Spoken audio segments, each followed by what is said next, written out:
Добрый вечер, дамы и господа.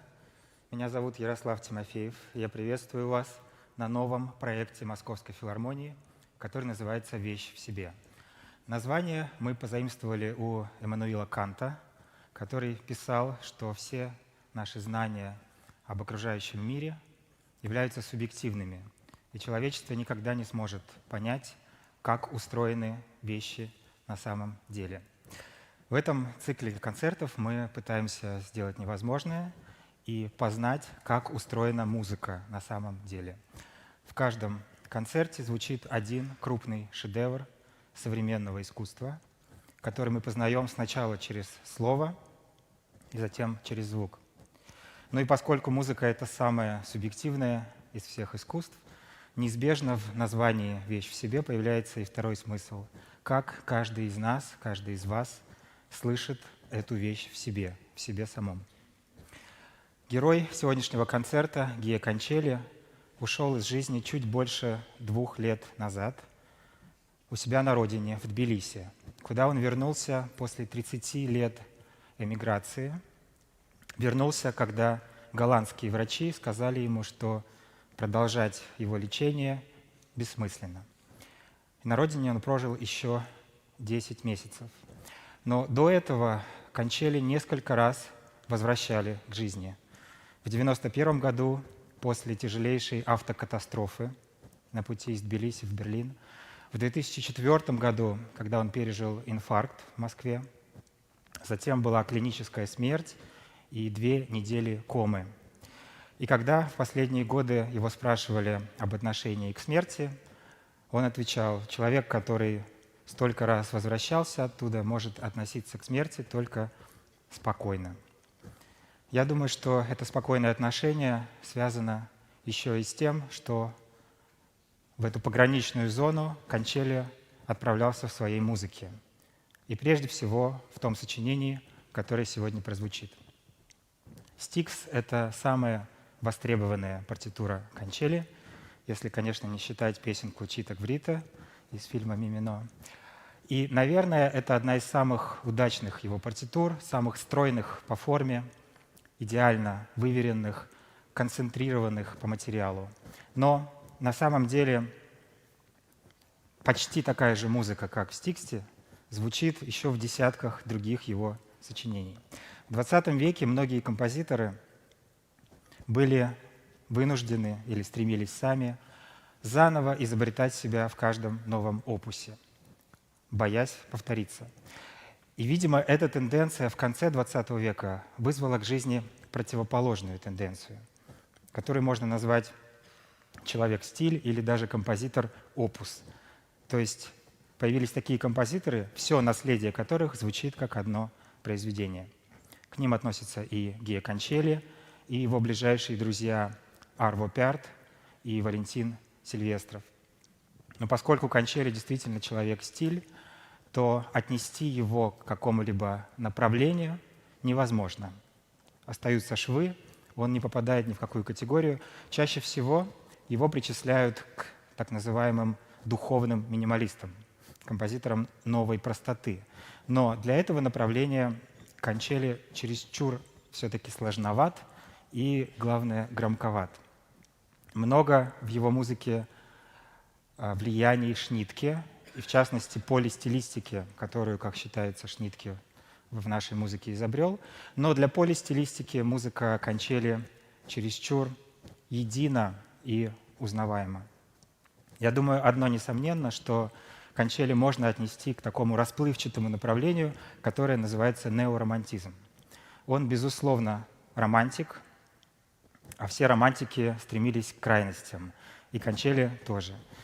И самые простые крайности, о которых можно начать говорить, это динамические крайности. Вся музыка Кончели звучит либо очень тихо, либо очень громко, но чаще очень тихо. И поэтому Родион Щедрин называл его затаившимся Везувием. И эти динамические контрасты настолько были велики, что когда звукозаписывающая фирма Sony Classical издавала последние симфонии Кончели, она решила перестраховаться и поместить на диске предупреждение, которое вы сейчас увидите. Внимание, осторожно, сильные динамические перепады. В Испании тогда вышла рецензия, автор который писал, что если вы не заметите это предупреждение, то рискуете очнуться в больнице, а когда вернетесь домой, увидите, что в окнах нет стекол. Кончелли эту рецензию очень любил. Когда его спрашивали, откуда такие страшные перепады, он отвечал: из жизни. Думаю, что это отчасти оговорка, но, наверное, отговорка, но в каком-то смысле все-таки нет. Поэтому я расскажу о тех параллелях с жизнью, которые проводил сам Кончелли, и совершу маленький экскурс в его биографию. Он относится к поколению шестидесятников, то есть детство его пришлось на конец 30-х и на время войны. В музыкальной школе он учился вяло, любил только медленную музыку, в основном Баха, потому что быструю надо было учить, а это ему не нравилось. Ну и в дальнейшем стал писать в основном медленную музыку. Дальше следует история, которая приводит меня в восторг. Кончелли провалил экзамены в музыкальное училище, и в качестве запасного, менее интересного варианта для себя пошел на геолога в университет. О, дивный старый мир. Но когда он отучился 1,5 курса и отправился в первый поход, прошел 17 километров, в том числе с сланцевой породой над головой, в этот же вечер он сел за стол и стал выписывать все профессии, которые не требуют ходьбы. И в итоге остановился опять на музыке. Поступил в консерваторию, в Тбилисскую. Когда его спрашивали, как ему удалось выработать свою индивидуальность, он отвечал: благодаря плохому образованию. Ну, то есть учился он в основном сам. В молодые годы был, как положено, бунтарем. Его отчитывали на заседаниях Грузинского союза композиторов, говоря, что Кончелли привнес в грузинскую музыку морфий и заразил морфинизмом других представителей цеха. Мне кажется, это очень точная характеристика. Вы сегодня это услышите. Ну а в дальнейшем Кончелли стал востребованным кинокомпозитором и театральным композитором. Он работал с Робертом Стуруа, с Георгием Данелией, написал музыку к 50 спектаклям и к 84 фильмам, включая самые знаменитые «Не горюй», «Мимино», «Кинзадза».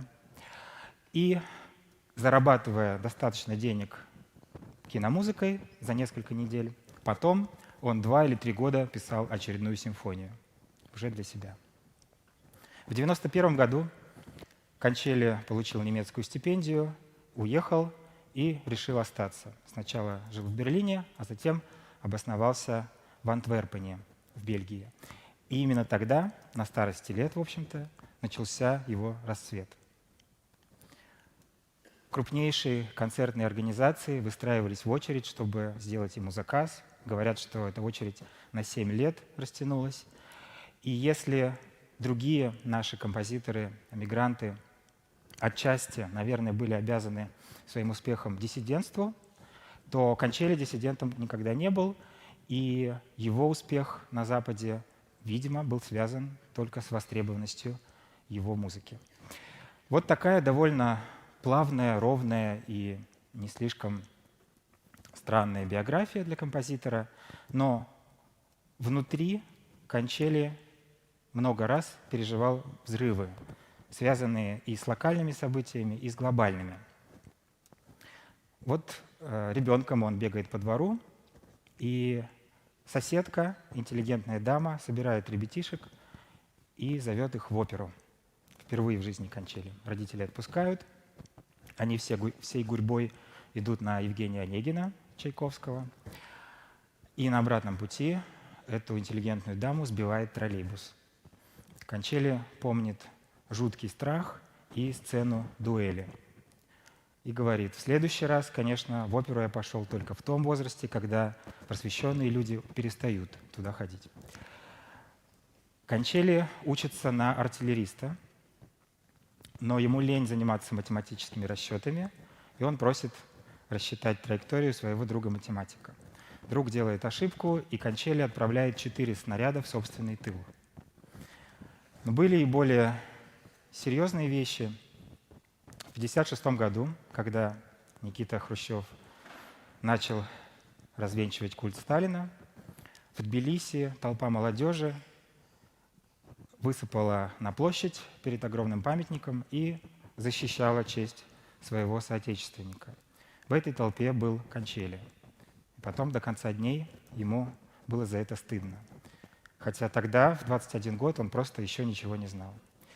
Так вот, на вопрос о динамических перепадах Кончели отвечает так. «Я рос в атмосфере страха и неведения, а потом, в годы оттепели, я был потрясен тем, что мои педагоги, старшие друзья, вдруг открылись с другой стороны, как будто мир был черно-белым и стал цветным, и я недоумевал, как они могли все это от нас скрывать. И у него произошел внутренний слом. А потом, продолжает он, когда началась Брежневская эпоха, снова все погрузилось в пучину лжи».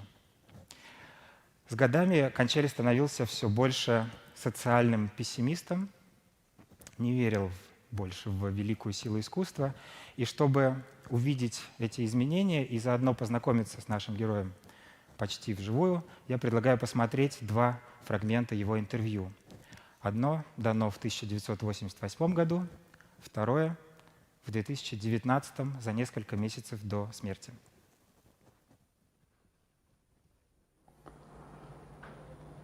Я тоже часто думаю о том, что красота может спасти мир. И мне кажется, что, как ни странно, она всегда бывает хрупкой, возвышенной, не очень сильной. И несмотря на это побеждает. Побеждала всегда. И надо надеяться, что будет побеждать и в будущем. Величайшие произведения музыки, живописи, архитектуры никогда не изменят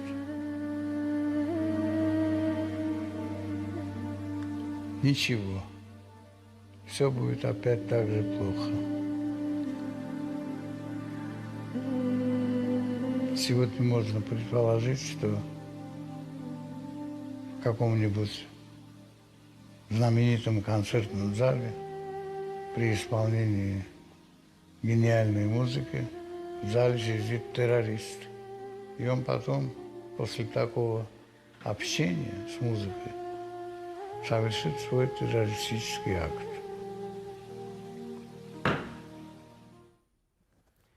Кончели, в отличие от так называемых духовных минималистов, никогда не был религиозным человеком. Более того, он говорил, что для него вера и религия несовместимы.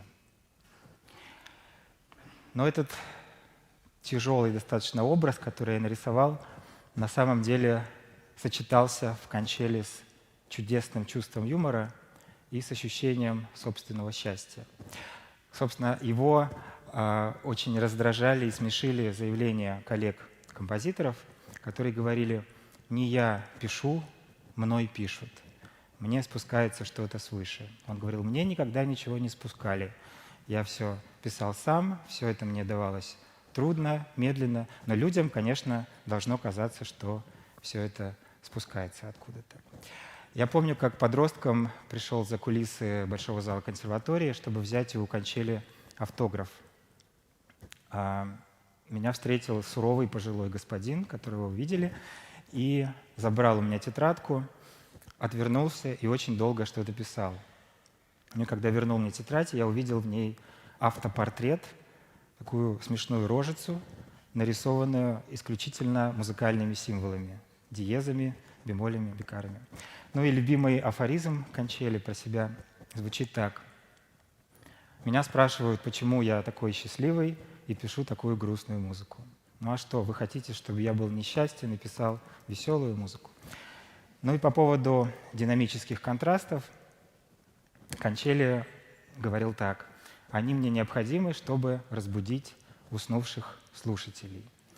Продолжая эту мысль, могу сказать, что динамические контрасты в Стиксе могут разбудить не только уснувших, но и умерших. Стикс был заказан Кончели голландским фестивалем «Гаудеамус», и приурочен этот заказ был к смене тысячелетий. 1999 год.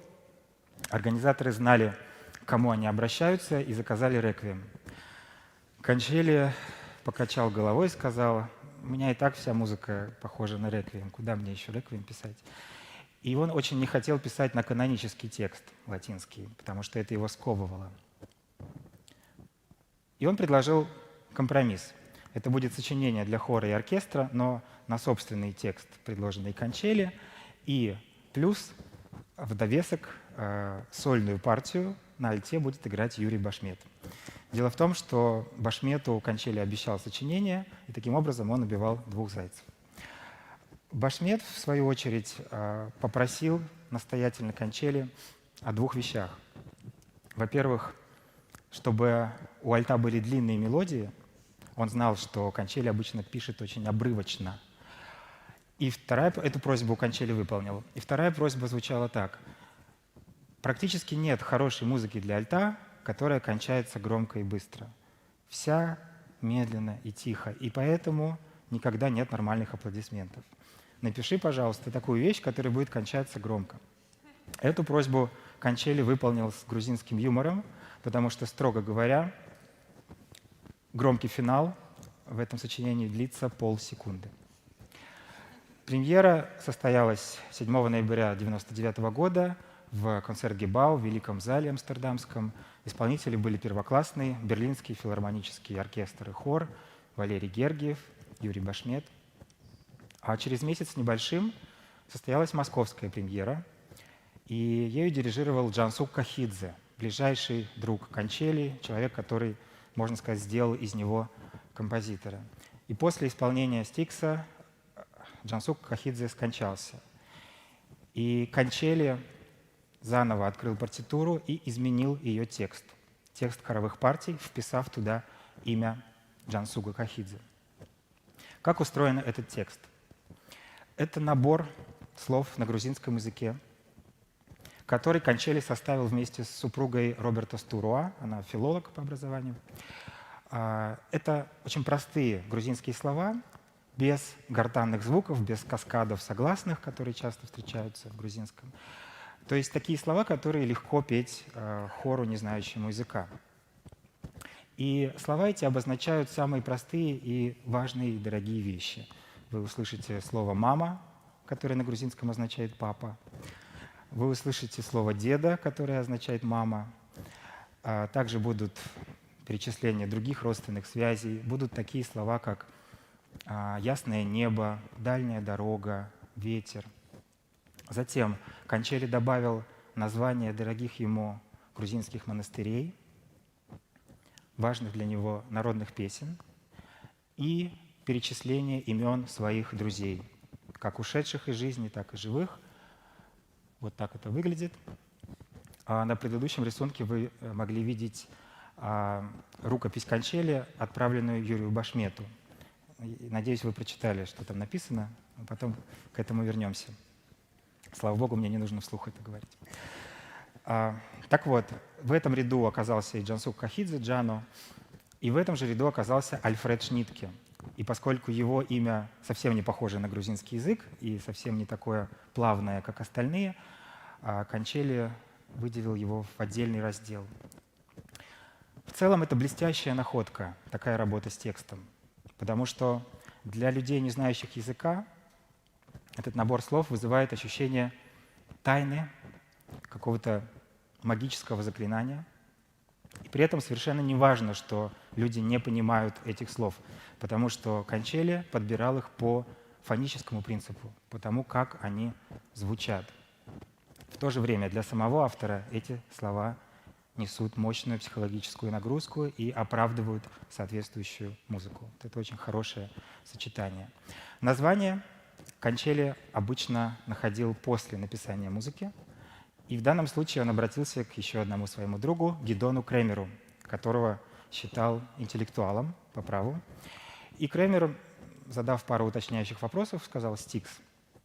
Это название хорошо тем, что оно понятно во всем мире, но еще оно хорошо тем, что «Стикс» ассоциируется с потоком, а текст сочинения Кончели — это и есть поток сознания. Поток сознания умирающего, который вспоминает самые дорогие для него вещи, и каждое слово повторяется, бубнится, и потом вдруг случайно бросается и забывается. Такая же драматургия в целом управляет и музыкальной тканью, но прежде чем перейти к драматургии, я хочу вам показать, как устроена сама ткань этой музыки, из чего она состоит. Ну и для начала скажу, что есть в ней корни грузинского фольклора, хотя сам Кончели вовсе не стремился использовать народные мотивы. Он говорил, что их точно сочинили гениальные анонимы, то есть это не народ, а конкретные люди, просто мы не знаем их имен, и поэтому ему не хочется заниматься плагиатом. Тем не менее, есть три черты грузинского фольклора, которые слышны в Стиксе и во всем творчестве Кончели. И эти три — это терции, триоли и трели. Терции, понятно, когда встречаются два грузина и начинают петь, они поют в терцию, в отличие от всех остальных народов, которые поют в унисон. Если вы помните Мимино, звонок по телефону в Тель-Авив, то там как раз два грузина поют в терцию.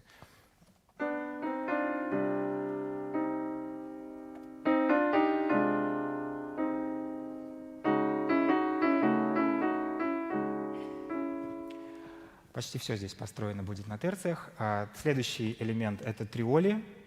Та-та-та-та-та-та-та-та. Ритм характерный для лезгинки, для других грузинских танцев. И здесь он тоже встречается постоянно в самых разных вариациях.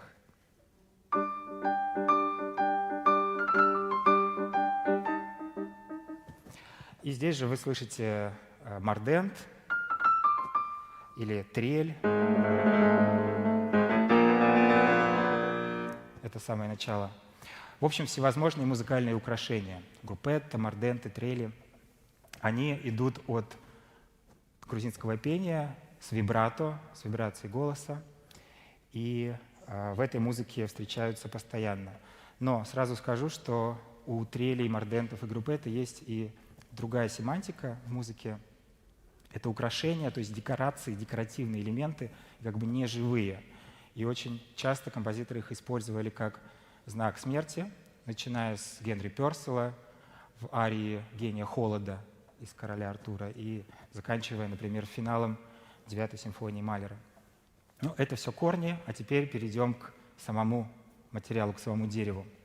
Основу этой музыки составляет комплекс гармоний, который я условно называю реквиемом комплексом. Это гармонии, передающие эмоции страдания, но страдания, не лишенного сладостности. Этот комплекс Кончели собрал из музыки двух эпох. Эпохи барокко, прежде всего духовной хоровой музыки, как, например, заключительный хор из «Страстей по Матфею» Баха.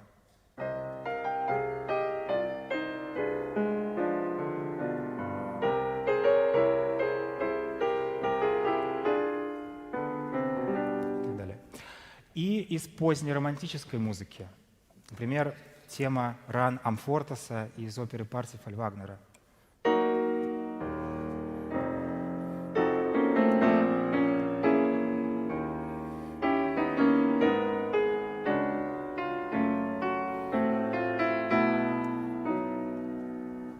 Ну или из музыки Рахманинова, которого Кончели любил играть в детстве. Музыкальный момент си минор.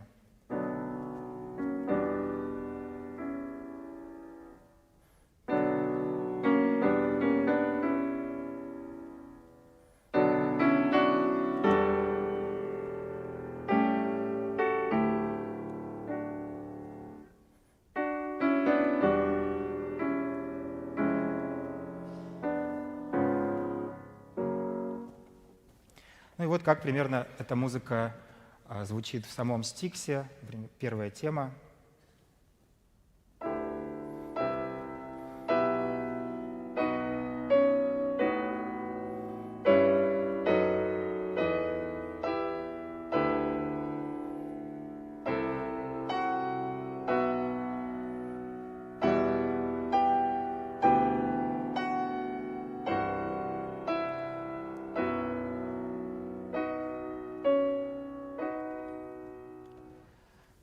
Это основа. Следующий элемент условно можно назвать данс макабр, то есть танец смерти, пляска смерти. Это тоже давняя традиция. Пляски смерти в музыке обычно связаны с квинтами, с этим интервалом, и с теми же самыми триолями. Например, Мефисто вальс Листа I.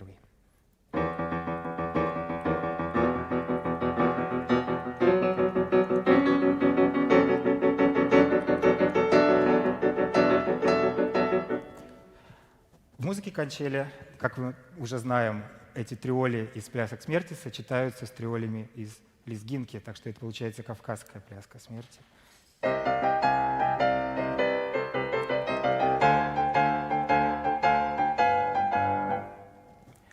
И еще для этого же комплекса пляски смерти канчели используют специфические инструменты, к которым я сейчас проберусь. Это ударные, которые звучат как копыта всадников смерти. Темпл-блоки, на которых канчели предписывает играть костяшками пальцев. Не всегда ударники выполняют это предписание, это не так важно, но я выполню.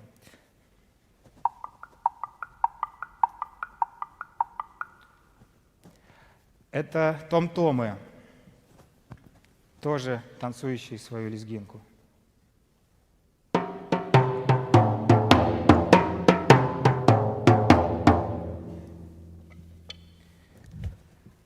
Следующий элемент музыки канчели, менее важный, но тоже заметный, это музыка 20 века, причем двух противоположных ее направлений – эстрады и академической музыки.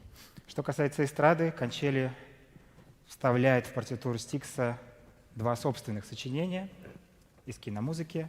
Первое — это вальс из кинофильма «Слезы капали» Данелии.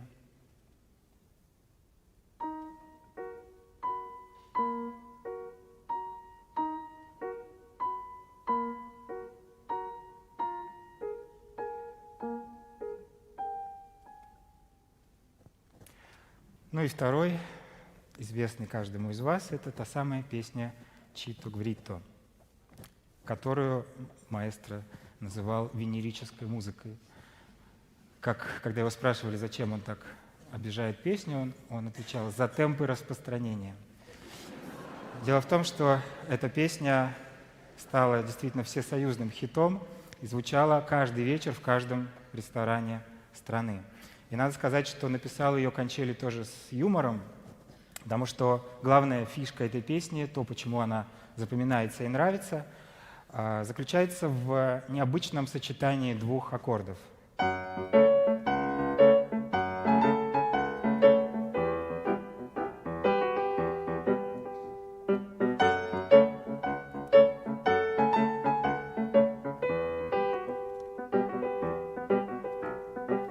Вот этот второй необычный аккорд канчели посвящает главному герою фильма ми минор, потому что это ми минор. Так вот, здесь в Стиксе эта тема сначала звучит у альта в своем обычном виде,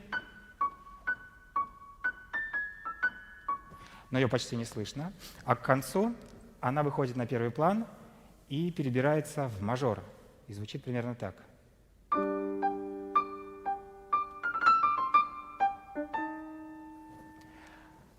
Вот понятно, почему он сюда ее включил, если знать грузинский текст песни. Птичка поет о том, как ей хорошо жить в первом куплете. Во втором она поет про то, как придет старость, и она будет продолжать петь. А в третьем про то, как придет смерть. И последнее, что она будет делать, это петь. Вот есть музыка реквиема, первый элемент. Это, конечно, музыка-протагонист, это музыка про нас. Есть пляска смерти. Это она. И есть странная музыка, которая написана в мажоре, но с каким-то неприятным прищуром. Эту музыку хочется назвать лукавой или даже музыкой лукавого. И вот эта песенка «Чито Грито», она как раз из этой сферы. Ну и в конце вы увидите, что подозрение, которое всю дорогу было связано с этой музыкой, не напрасно, потому что именно из нее родится самая большая и и последняя «Пляска смерти». Ну и четвертый элемент, тоже музыка 20 века, но академическая. Из нее Кончелли использует приемы сонорики, в частности кластеры, то есть вот такие созвучия. Это будет петь хор. И использует немножко алеаторики, когда позволяет исполнителю самому решать, в какой именно момент играть музыку. А еще использует техники расширенного звукоизвлечения. Мне доверили, я спросил разрешения,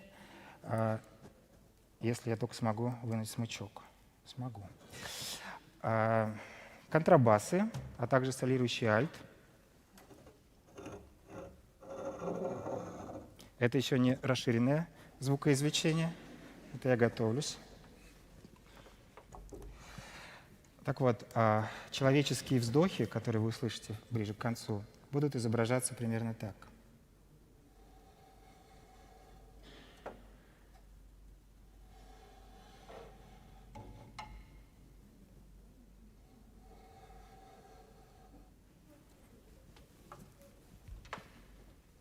Спасибо за внимание.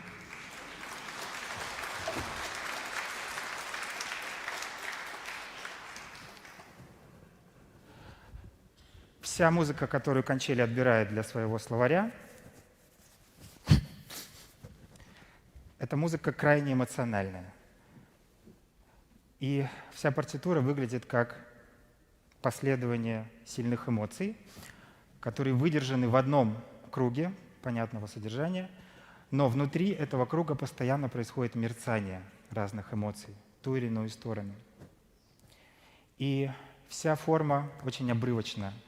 Музыка все время начинается и тут же иссякает. И кажется, что человек очень хочет что-то важное сформулировать, прийти к какому-то выводу и очень долго не может. И мы свидетели этого процесса. И когда он, наконец, сможет это сформулировать, когда появятся большие построения, это будет производить очень сильное впечатление. Музыка — это, конечно, больше всего напоминает процесс умирания. Процесс, когда человек уже немощен, бездвижен, но мозг его работает, и вот эти последние дни или последние часы тянутся очень мучительно, очень медленно. И в какой-то момент уже хочется, чтобы это закончилось. Постепенно все больше в эту медлительную, тягучую музыку проникают пляски смерти, какие-то сердечные удары, они будут все чаще и чаще. И к концу произойдет то, о чем говорят врачи, что часто происходит в последние часы жизни, происходит просветление.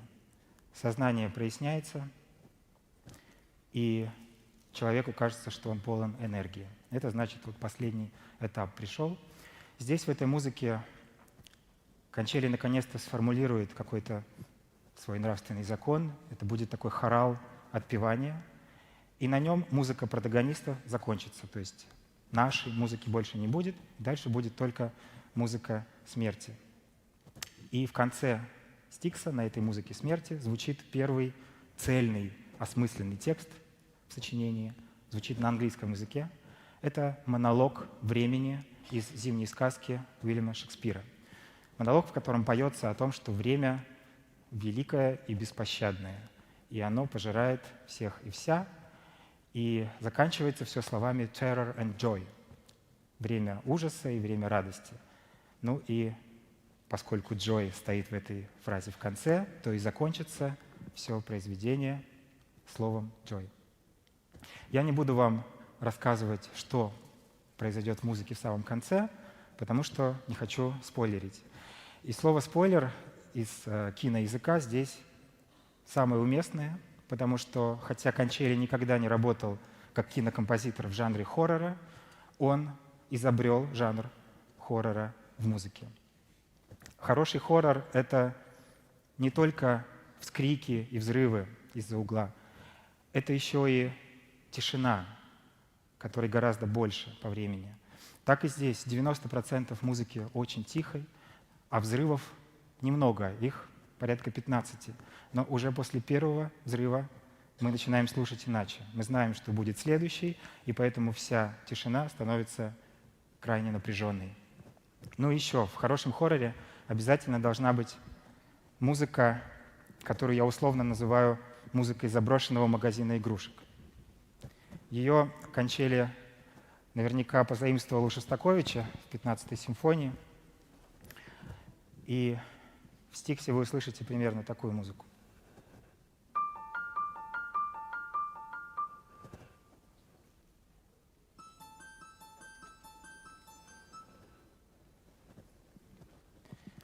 Ну и как в каждом хорошем хорроре, здесь есть элемент удовольствия. Хоррор смотрят не только ради страха, но и ради наслаждения. И в последней пляске смерти, которая несется к финалу, вдруг мы начинаем ощущать не только ужас, но и какой-то азарт. Азарт нестись навстречу смерти, то, про что Пушкин писал: «Есть упоение в бою и бездны мрачной на краю. Все, что гибелью грозит, для сердца смертного таит неизъяснимые наслаждения». На прощание скажу, что очень многие эстеты, просвещенные музыканты не считают Кончели серьезным композитором. Много раз в его жизни были ситуации, когда над ним смеялись. В частности, на Варшавской осени, на фестивале в 2007 году, его сочинение было захлопано и осмеяно прямо в процессе исполнения, потому что там собралась авангардная публика, жаждавшая другой музыки. И главные претензии к Кончели связаны с тем, что его музыка очень проста и очень пафосна. Но и то, и другое правда. Но сторонники его говорят, что пафос Кончели преодолевается искренностью. Мне кажется, что искренность сама по себе не гарантирует избавление от пафоса, а скорее гарантирует его мастерство. И в лучших сочинениях Кончели действительно удается убрать лишний пафос. Что касается простоты, то сам автор говорил: «Я не стремлюсь к оригинальности. Одна из моих главных задач — перейти из субдоминанты в доминанту, а затем из доминанты в тонику, так, чтобы мне самому не стало скучно». Наверняка он любил советский музыкантский стишок. Мимо нашего забора пронесли покойника, тоника, субдоминанта, доминанта, тоника. Но чем дальше мы движемся, тем больше людей понимает, что новизна музыки связана не только с новыми звучаниями, которых изобретено очень много, и, наверное, уже почти все, потому что этот круг физически ограничен законами акустики. Новизна может быть связана с тем, как старый материал взаимодействует друг с другом, и с тем, как организовано музыкальное время. Именно этим занимался Кончели. Он создал совершенно особенное свое время, очень растянутое. И многие говорят, что Стикс, который длится 35 минут, пролетает для них за примерно 15-20. Если хотите, проверьте на себе. И что касается самого материала, то Кончели пишет recycled music, музыку из переработанного материала. Он собирает у своих предшественников все, что ему нужно, создает из этого свой словарь и затем превращает его в свою живую речь. Но главное чудо его музыки в том, что из этого переработанного материала Кончели заново собирает симфонизм. Симфонизм — это основа европейской классической музыки, это умение мыслить музыкой, рассказывать большие истории языком музыки, языком музыкальных тем, которые меняются, переходят друг в друга и создают музыкальную драматургию. Этот большой симфонизм, как считается, умер на Малере, на Шостаковиче, когда вот эти идеалы мотивного развития ушли в прошлое. У Кончели мотивного развития почти нет. Но он придумал свой симфонизм. Симфонизм монтажа. Монтажа мельчайших эпизодов, которые, искусно будучи собранными, создают сверхдлинное дыхание. И главное, что остается в симфонизме Кончели, и что вообще главное в симфонизме, это мышление самой музыкой. Сильвестров говорил о нем: Кончели пишет музыку музыкой. Не образами, не сюжетами, не математикой, а музыкой. И на самом деле не так уж важно, к какому случаю написана музыка Кончели, по чьему заказу и даже для какого состава. Можно убрать название, убрать грузинский текст, и все равно эта музыка останется шедевром. Спасибо за внимание.